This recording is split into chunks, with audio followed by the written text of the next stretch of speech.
Hi everyone, Glitchiee here, and today we are going to be reviewing Darkest Dungeon now that it has had its full release.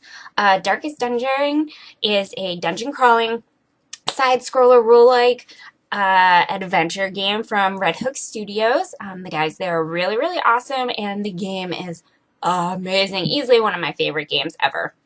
Ever. That's pretty high.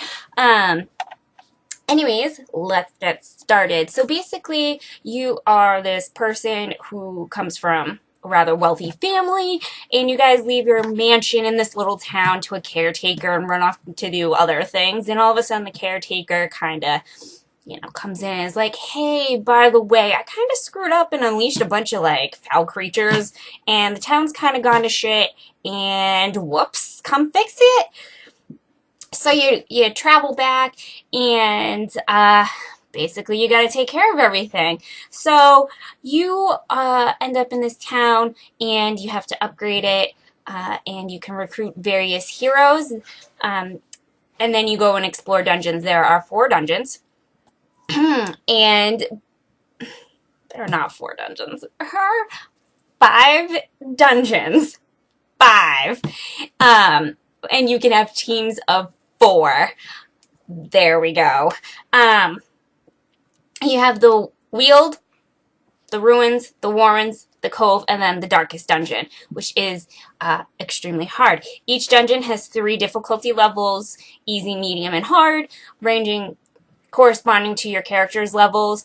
Easy is for 0 to 2, mediums for 3 and 4, and hard is for 5 and 6.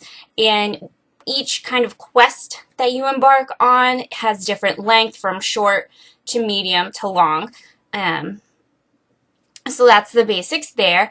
There are various character classes. So, for example, you have the Vestal, which has healing and light-based spells. There's the Plague Doctor, which does things with blight. They can also inflict bleed, as well as bolster and buff up your team. You have the Man-at-Arms, which is a good frontline tank, and he has an attack called Retribution, which marks him as a target for enemies to attack, and he counterattacks with Riposte, which is amazing in certain situations. So you build your various team from these characters. You pick up your provisions before you embark, which are very, very important. There are things like torches, which keep the lights up. Things like food, which keeps you from starving. Things like bandages, which heal bleed. So, items, very, very quick. Now, you may have noticed that I've mentioned blight a couple times. Basically, what the team at Red Hook Studios did is they looked at basic dungeon crawlers and was like, wow, no one really explored what these characters actually go through, crawling through a dungeon, battling enemies.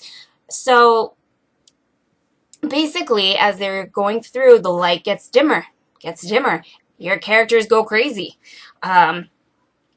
After a while, if your characters are not properly taken care of, if they've gone crazy and over crazy, they can have a heart attack and die. Poof! Bye-bye, characters.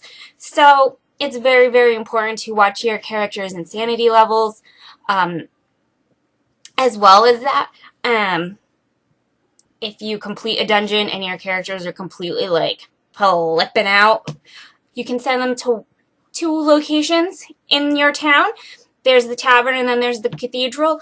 And in each thing, there's 3 separate locations that a character can go to obtain stress relief, which brings their sanity back to normal levels, which is awesome. That does cost money, however. While they are out and about, characters can also pick up diseases, such as rabies, the red plague, vertigo, things like that, which do affect their stats. Vertigo, you have less movement resist. Rabies, your attack damage goes up, but your accuracy, I believe, goes down. And they can also pick up new traits, such as being bloodthirsty, obsessed with the paranormal, or a Warren scrounge, which, makes them awesome in the Warrens, that kind of thing. These diseases and what are called quirks can be locked in or gotten rid of at the asylum. Now, not only are there normal monsters in the ruins, there are various other creatures, such as bosses, that are extremely hard to beat, but bosses are not the only thing. Bosses, you choose to go on a quest to attack them, but mini bosses, such as the Shambler and the Collector, can pop up at any time during your I'm going to say adventures through the dungeon. The Shambler you do have to opt into by sacrificing a torch, but the Collector can pop up at any point in time, and he can be a real pain in the butt if you were not expecting to encounter him. So that's just a quick overview of the game. It has a ton of replay potential and value. Each time you load into the game, you do start the main basic first 1 or 2 quests the same with the same characters. After that, how you update your characters can be different. How you update your town can be different. Each time you load into a dungeon, the layout is different. The monsters you encounter are different. The frequency of encountering various treasure chests or traps or monster encounters, things like that are all different, making the game different every time you play it.